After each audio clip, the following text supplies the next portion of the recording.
सर्दीय नवरात्रे शुरू होने वाले हैं। अश्विन मास शुक्ल पक्ष से सर्दीय नवरात्रे शुरू हो जाते हैं। जैसा कि आप सभी जानते हैं, नवरात्रि में हम किन विशेष बातों का ध्यान रखें, हमें क्या गलतियां नहीं करनी चाहिए, किन बातों का विशेष ध्यान रखना चाहिए। जो लोग व्रत रखते हैं, जो अखंड ज्योत जलाते हैं, कलश स्थापना करते हैं, उनके नियम क्या है, ये हमें एक पता होना बहुत ज़्यादा जरूरी है। कुछ लोग गलतियां भी कर देते हैं जो गलती नहीं करनी चाहिए। अगर आप गलती करते हैं तो फिर उसका भुगतान भी करना पड़ता है। माता रानी प्रसन्न नहीं होती है या वो खंडित हो जाता है। तो ऐसा कुछ ना हो, तो इसके लिए हमें क्या करना है, आज हम उसी विषय पे बात करेंगे। पूरी डिटेल में वीडियो बनाएंगे, इसलिए अंत तक वीडियो देखना बिल्कुल ना भूलिए और बीच में वीडियो को स्किप मत करना बिल्कुल भी। पूरी डिटेल में आपको वीडियो मिलेगी। जय श्री राम। एस्ट्रो मनीषा चैनल में आप सभी का स्वागत है।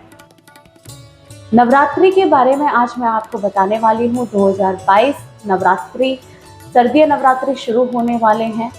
26 सितंबर से शुरू हो जाएंगे।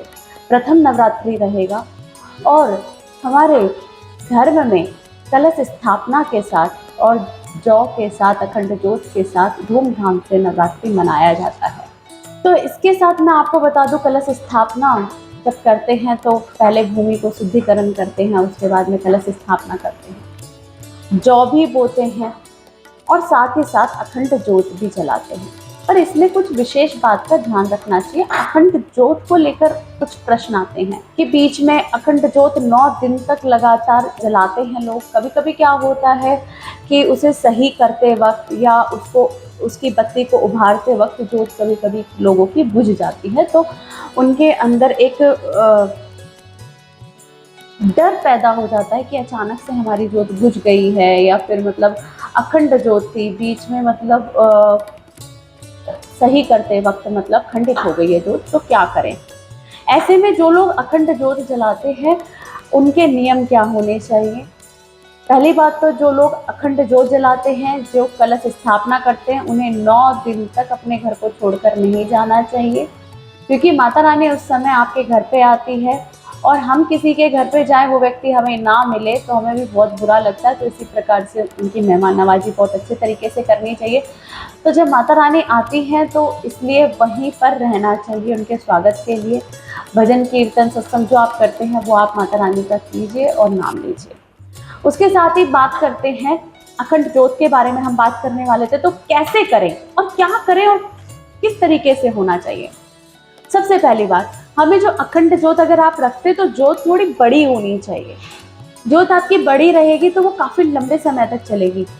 कम से कम इतनी बड़ी आप ज्योत रखिए कि जब आप उसमें बत्ती लगाएं तो आप उसे जब चेंज करें तो कम से कम 12 घंटे तक या 16 घंटे तक वो बत्ती चलनी चाहिए जरूर। उसके बाद में जब आपको बत्ती वो उभारनी है, मतलब ऊपर करनी है, तो छोटी सी चिमटी आती है, आप उससे उस बत्ती को उभार सकते हैं। तो कभी कभी क्या होता है, उभारते वक्त आपने एक विशेष बात ध्यान रखनी है। कभी कभी क्या होता है कि व्यक्ति उभार रहा है और ऐसा कुछ हुआ कि उसमें जैसे चिमटी से जब वो दबता है तो घी का ऊपर आना बंद हो जाता है, जिसकी वजह से क्या होता है कि ज्योत बुझ जाती है। और जब ज्योति अखंड है तो 9 दिन तक तो उसे बुझना है ही नहीं। तो ऐसा क्या करें कि हमारी ज्योत अखंड रहे। तो उसके लिए आपने क्या करना है कि एक दिया लेना है। पहले आप घी का दिया लगा लीजिए, उसमें बत्ती लगा लीजिए और उसे उभारने से पहले, बत्ती को ऊपर करने से पहले उस ज्योत में से उस दिए को, छोटे से दिए को आप जला के साइड में रख लीजिए। और रखने के बाद में आप उस बत्ती को उभारिए, मतलब ऊपर कीजिए चिमटी से पकड़ के। अगर नहीं बुझती है तो बहुत अच्छी बात है। अगर इन केस एक पल के लिए वो बुझ जाती है तो भी फिर आपको परेशान होने की जरूरत नहीं है, क्योंकि आपने उसी अखंड ज्योत में से एक छोटा सा दिया जला के रखा हुआ है। फिर आप उस दिए से फिर दोबारा से उस अखंड ज्योत को प्रज्वलित करेंगे। इससे क्या होगा कि बीच में वो खंडित नहीं होगी। जो ज्योत आपने 9 दिन के लिए जलाई है वो ज्योत आपकी खंडित नहीं होगी। इस प्रकार से आपने अखंड ज्योत को रखना है और जलाना है, जिससे कि आपकी ज्योत खंडित बिल्कुल ना हो। उसके बाद में विशेष बात क्या रखनी है ध्यान, कि आपने पूरे 9 दिन तक बिल्कुल नींबू नहीं काटना है। नींबू नहीं काटना है, नीचे शयन करना है, आपने ब्रह्मचर्य नियम का पालन करना है और एक विशेष बात ये रहेगी कि मैं आपको साथ में ये भी बताऊंगी कि जब नव दुर्गा का व्रत रखते हैं तो 9 दिन में कौन सी देवी को हर दिन उनका प्रिय भोग लगाना चाहिए जिससे माता रानी प्रसन्न होती है। कौन सी देवी कैसे प्रसन्न होंगी, किस दिन किस देवी की पूजा होगी, वो भी मैं आपको बताऊंगी डिटेल में।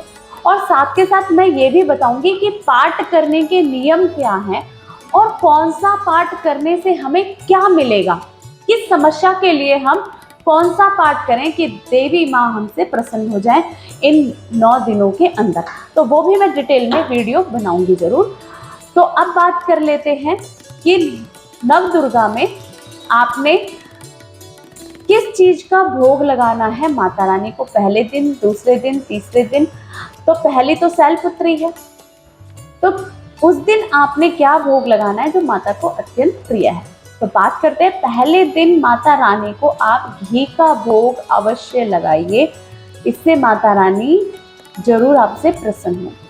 दूसरे दिन यानी कि दूसरे नवरात्रि को आपने शक्कर का भोग लगाना है माता रानी को, इससे माता रानी अत्यंत प्रसन्न होंगी। तीसरे दिन आप थोड़ी सी खीर बनाइए और माता रानी को भोग लगाइए। चौथे दिन आप मालपुए का भोग लगाइए माता रानी को। पांचवें दिन आप केले का भोग लगाइए माता रानी को। छठे दिन शहद का भोग लगाइए। सातवें दिन, सातवें नवरात्रे को आप गुड़ का माता रानी को भोग अवश्य लगाइए। आठवें दिन आप माता रानी को नारियल का भोग अवश्य लगाइए और 9वें दिन आप माता रानी को तिल का भोग जरूर लगाइए। ये भोग आपने जरूर रखने हैं, इसके साथ आप अन्य भोग भी रख सकते हैं, पर ये विशेष है जो माता रानी को अत्यंत प्रिय है। इस प्रकार से आप भोग लगा सकते हैं। कन्या पूजन की विधि क्या है, इसके लिए मैं दूसरी वीडियो बनाऊंगी, इसलिए आप मेरे चैनल को सब्सक्राइब करना बिल्कुल ना भूलिएगा। आप इस एस्ट्रो वनीशा चैनल को जरूर सब्सक्राइब कर लीजिए। मैं ऐसी ही वीडियो आपके लिए लेकर आती रहूंगी और जल्दी जल्दी मैं अपलोड भी करूंगी। आप इसे सब्सक्राइब करना बिल्कुल ना भूलिए, क्योंकि कन्या पूजन से रिलेटेड भी बहुत सारी सावधानियां हैं और कन्या पूजन कैसे करना चाहिए कि उसका फल हमें मिले, ये भी मैं आपको बताऊंगी। तो इसी के साथ जय श्री राम।